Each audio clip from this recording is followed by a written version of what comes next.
This poem contrasts two executions.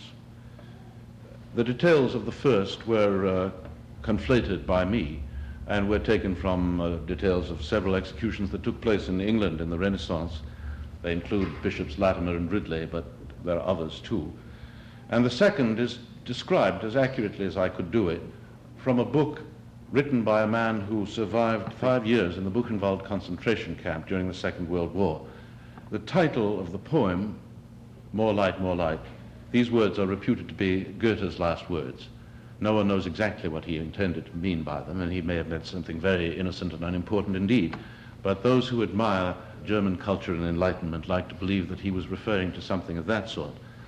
His presence in the poem is an obscure and very slight one, but is important because prisoners who were sent to Buchenwald by train, as most of them were, got off at the nearest railroad station, which was Weimar, the great Goethe shrine, and had to march the rest of the way to the camp.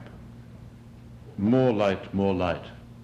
Composed in the tower before his execution, these moving verses, and being brought at that time painfully to the stake, submitted, declaring thus, I implore my God to witness that I have made no crime.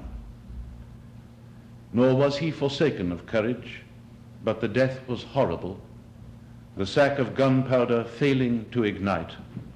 His legs were blistered sticks on which the black sap bubbled and burst as he howled for the kindly light. And that was but one, and by no means one of the worst.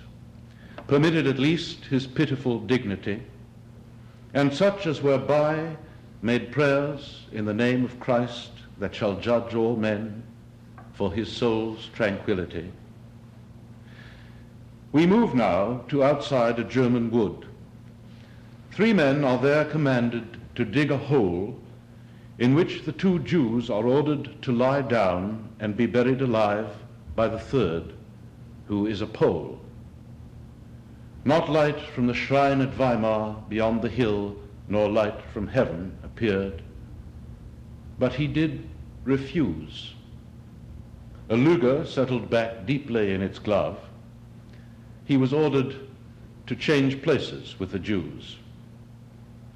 Much casual death had drained away their souls. The thick dirt mounted toward the quivering chin. When only the head was exposed, the order came to dig him out again and to get back in. No light in the blue Polish eye. When he finished, a riding boot packed down the earth.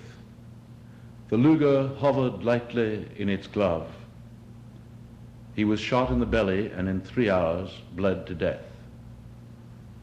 No prayers or incense rose up in those hours, which grew to be years, and every day came mute ghosts from the ovens, sifting through crisp air, and settled upon his eyes in a black soot.